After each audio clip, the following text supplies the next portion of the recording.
Buenos días a todos, somos Entre Guerras y esto es Informativo Geopolítico, unos minutos en los cuales intentaremos resumirte toda la actualidad geopolítica acaecida durante el fin de semana entre el 24 y el 26 de enero de 2025.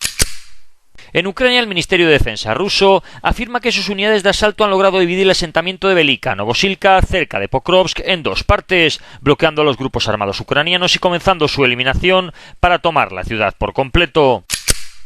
Durante la madrugada del viernes, más de 100 drones ucranianos atacaron la región rusa de Ryazan, causando incendios en la refinería de petróleo de Ryazan y en la central térmica de Novo Ryazan, según varios informes locales. Las defensas aéreas y sistemas de guerra electrónica interceptaron algunos drones, según el gobernador Pavel Malkov. No se informaron de ninguna víctima mortal y los daños materiales estarían siendo evaluados. Los residentes locales compartieron varios vídeos de los incendios a gran escala. Parece ser que un nuevo incendio estalló en la refinería de petróleo de Ryazan, en Rusia, tras un presunto ataque con drones en la madrugada del 26 de enero. Este incidente ocurriría, según las fuerzas ucranianas, mediante un ataque con drones a gran escala, similar al que había ocurrido 2 noches antes. Se han informado de explosiones en la región y de la activación de las defensas aéreas. Las autoridades locales y medios de comunicación confirmaron imágenes del incendio.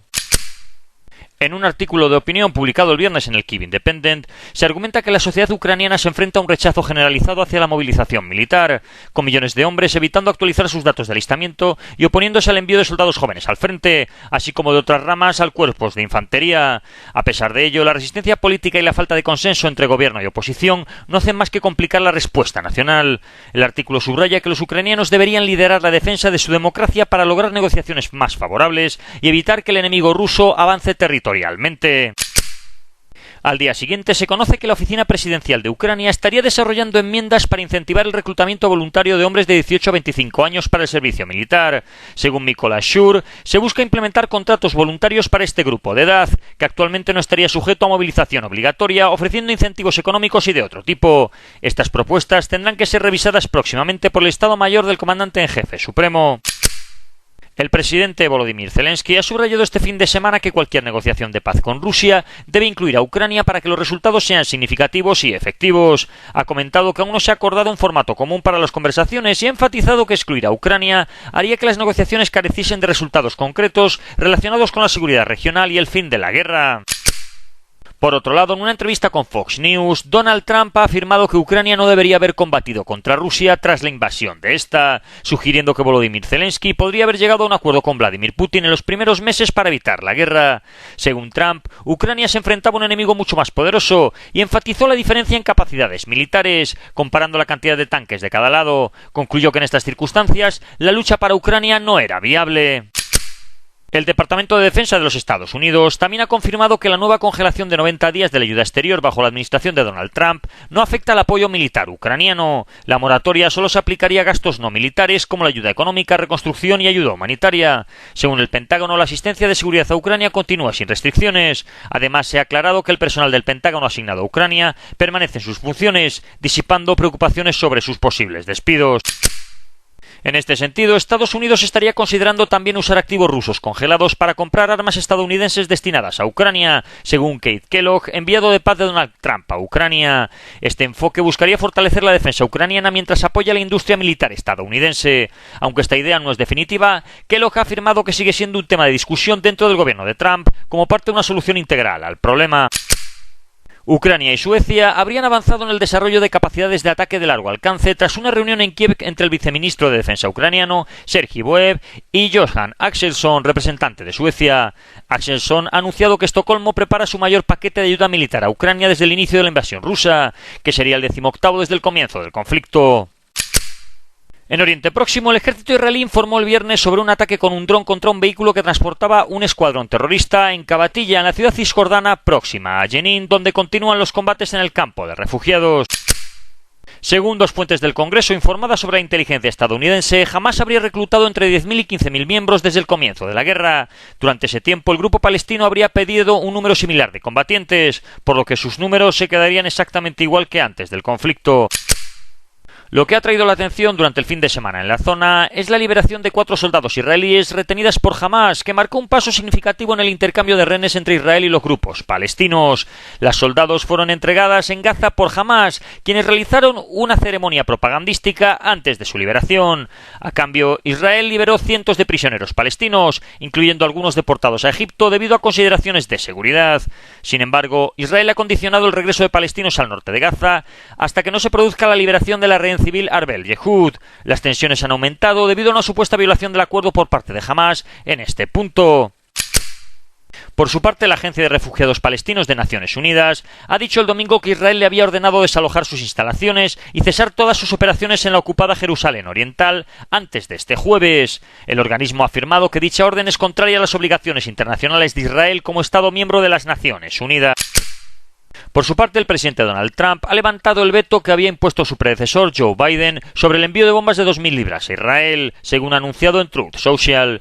Además, Trump ha instado a Jordania y Egipto a aceptar refugiados palestinos de Gaza debido a la crisis humanitaria causada por el conflicto entre Israel y Hamás. Comentó que ya ha hablado con el rey Abdalá II de Jordania y planea discutir el tema con el presidente egipcio Abdel Fattah el-Sisi, proponiendo el reasentamiento de alrededor de 1,5 millones de palestinos en sus territorios.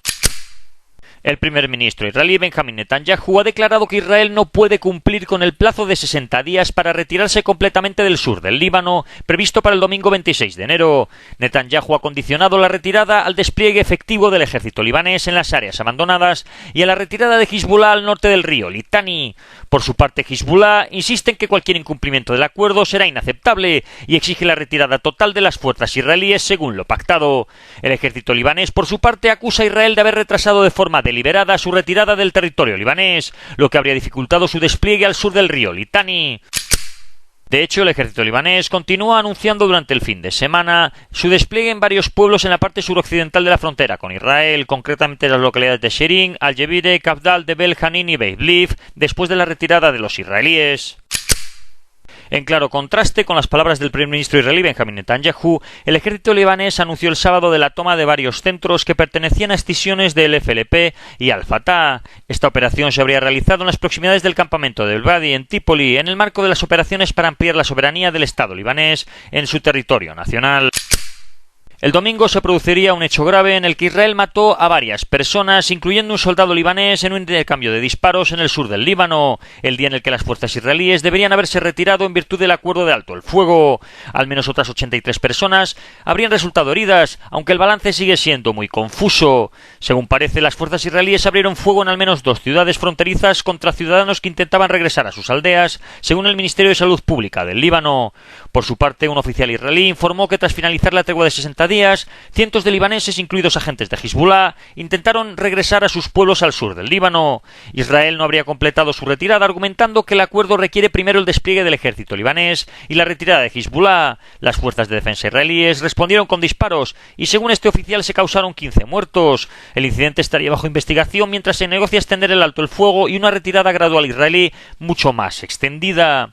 Por otro lado, las fuerzas de defensa de Israel han informado en un comunicado de varias acciones en este sentido. Según ellos, en el sur del Líbano, un vehículo con banderas de Hezbollah y un grupo de alborotadores fue considerado como una amenaza y las tropas respondieron con disparos de advertencia. Por otro lado, en Gaza, avisaron de que un miembro de la yihad islámica fue eliminado al ser identificado como una amenaza en el sur, mientras que en el centro de la franja, las fuerzas de defensa dispersaron concentraciones sospechosas con tiros de advertencia.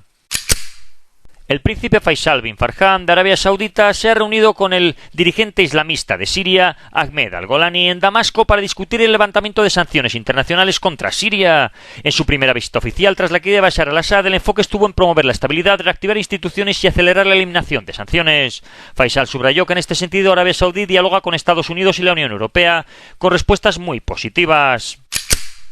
En el continente europeo, casi el 36% del total de ciudadanos ha votado en 4 días de votación anticipada en las elecciones presidenciales de Bielorrusia, según ha informado la agencia Belta, citando datos de la Comisión Electoral Central. Casi con total probabilidad se espera que Lukashenko se proclame vencedor de las elecciones, continuando con su mandato, que arranca ya en 1994.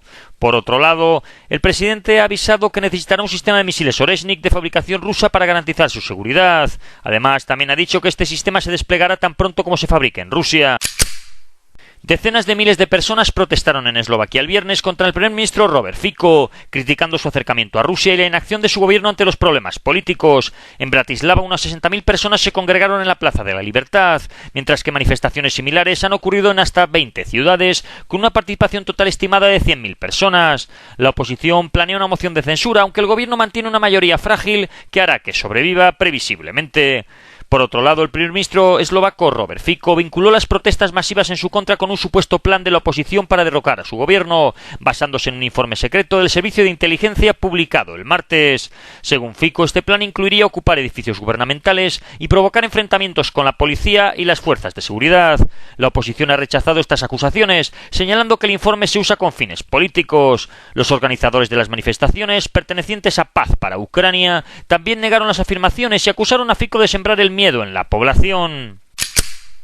Elon Musk ha hecho una aparición sorpresa durante un evento de campaña electoral del partido alemán Alternativa para Alemania. El domingo, Musk habló en directo vía online sobre la preservación de la cultura alemana y la protección del pueblo alemán.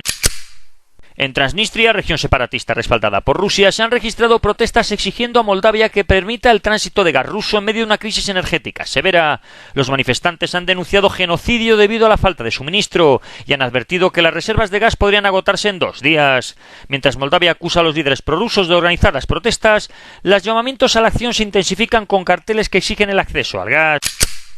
En este sentido, el presidente ucraniano Volodymyr Zelensky y su homóloga moldava Maya Sandu se han reunido en Kiev para abordar la crisis energética en Transnistria. Ucrania ha ofrecido suministrar carbón y enviar especialistas para apoyar a la central eléctrica estatal de Moldavia. Sandu ha acusado a Rusia de intentar desestabilizar Moldavia para fortalecer su influencia en la región de Transnistria y usarlas así contra Ucrania. Por su parte, Zelensky ha dicho que ha discutido con Azerbaiyán la posibilidad de transportar gas azerbaiyano a Europa utilizando la infraestructura ucraniana.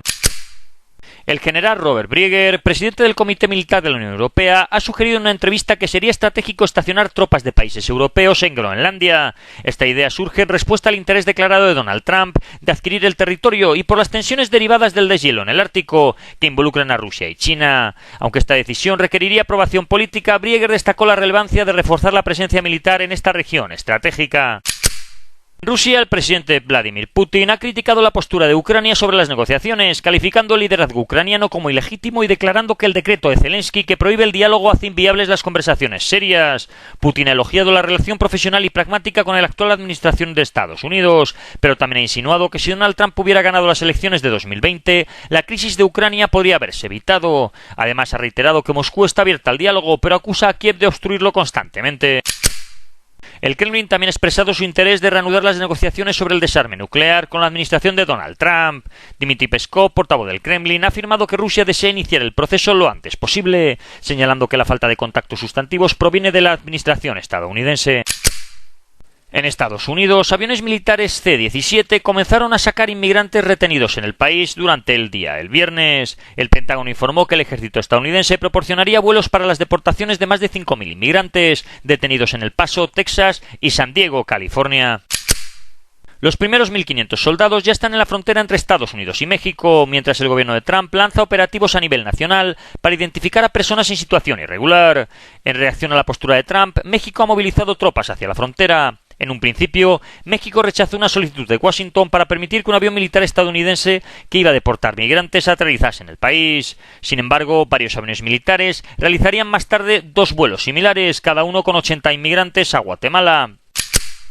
En este sentido, Colombia negó la entrada de 2 vuelos militares de deportación desde los Estados Unidos que transportaban migrantes colombianos. Aunque inicialmente fueron autorizados, el presidente Gustavo Petro revocó el permiso, criticando el uso de aviones militares para estas deportaciones y señalando que los migrantes no deben ser tratados como criminales.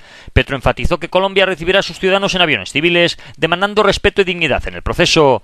Por su parte, Donald Trump anunció que impondrá aranceles del 25% a las exportaciones colombianas y anulará las visas a los funcionarios del gobierno de ese país en represalia por la decisión de Petro de no aceptar la entrada de 2 aviones militares con inmigrantes ilegales colombianos. En términos exteriores, el secretario de Estado de Estados Unidos, Marco Rubio, ordenó la suspensión de casi toda la ayuda exterior, exceptuando los fondos dirigidos a Israel y Egipto. Según la directiva, no se aprobarán nuevos fondos ni extensiones de adjudicaciones existentes sin una revisión exhaustiva previa. Este movimiento no hace más que reflejar un enfoque más restrictivo hacia una distribución de la ayuda estadounidense a nivel internacional. En Asia, el presidente de Corea del Sur, Yoon Suk-yeol, ha sido acusado formalmente de insurrección tras intentar declarar la ley marcial en diciembre. La decisión ha llegado después de que un tribunal de Seúl rechazase prolongar su detención, lo que obligó a los fiscales a proceder con cargos. Junto a Yoon, altos mandos militares enfrentarán acusaciones de colaborar con el supuesto plan. Mientras tanto, el Tribunal Constitucional está deliberando sobre si destituirlo oficialmente o reinstaurarlo en el cargo. En África la situación se complica en varios países. En Sudán, las Fuerzas Armadas de Sudán han logrado una importante victoria tras tomar el control de la refinería de Al-Hili tras una gran retirada de las Fuerzas Armadas Revolucionarias de Sudán del norte del estado de Jartum. Al mismo tiempo, en Bari, las fuerzas gubernamentales lograron levantar el asedio de las fuerzas del Cuerpo de Transporte y Abastecimiento y sus alrededores. La situación es mucho más compleja en la República Democrática del Congo, donde sus fuerzas armadas han confirmado el viernes la muerte del gobernador de la provincia de Kivu Norte, Peter Chirimwami, tras recibir el jueves un disparo en el marco de la escalada de los combates en el este del país. El general congoleño se encontraba en primera línea del frente supervisando las operaciones contra el grupo rebelde M23 en la ciudad de Sake, que se encuentra a unos 20 kilómetros de la capital de la región, Goma. La reciente escalada por la ofensiva del grupo rebelde alrededor de esta ciudad ha dejado ya numerosos muertos entre miembros de las fuerzas regionales aliadas con el gobierno y de la misión de paz de Naciones Unidas. Al menos 12 soldados, 9 surafricanos y 3 de Malawi y un casco azul uruguayo habrían fallecido el sábado. Posteriormente, el M23 invitó en un ultimátum a todos los miembros de las Fuerzas Armadas presentes en Goma y sus alrededores a deponer las armas en un plazo de 48 horas para evitar que la ciudad se convierta en un campo de batalla. Al momento de la grabación de este informativo, este plazo ya habría expirado formalmente y el grupo rebelde M23 ha dicho que se dispone a tomar la ciudad de Goma. Por su parte, en Nigeria, su gobierno y Naciones Unidas han lanzado un llamamiento a la comunidad internacional para disponer de 910 millones de dólares para enfrentarse a la crisis humanitaria en 3 estados del norte, Borno, Adamawa y Yobe, que afecta a 3,6 millones de personas después de 15 años de inseguridad e insurgencia. La crisis se ha visto agravada por recientes inundaciones y problemas económicos. El plan priorizaría la seguridad alimentaria, salud, agua y saneamiento, enfocándose en mujeres, niños y discapacitados, además de abordar la pobreza y promover la paz y resiliencia de las comunidades. Precisamente en el estado del noreste de Nigeria, en Borno, se ha producido un ataque islamista que ha dejado al menos a 20 soldados muertos y a un oficial, un teniente coronel, que era el jefe de la instalación, en un ataque que ha durado más de 3 horas de intenso tiroteo. Los países que conforman la Confederación de Estados del Sahel han anunciado que van a empezar a emitir pasaportes conjuntos que llevarán el logo de la Alianza Panafricanista. Ha informado que toman esta medida para garantizar la libre circulación de ciudadanos entre los 3 Estados miembros, Mali, Burkina Faso y Níger. Y esto ha sido todo por hoy. Si queréis profundizar en las noticias que hemos comentado, leer alguna de ellas o visualizar diferentes vídeos de actualidad, os recordamos que estamos en la aplicación Telegram, con nombre de usuario @entre_guerras. Que tengan un buen día y recuerden el main.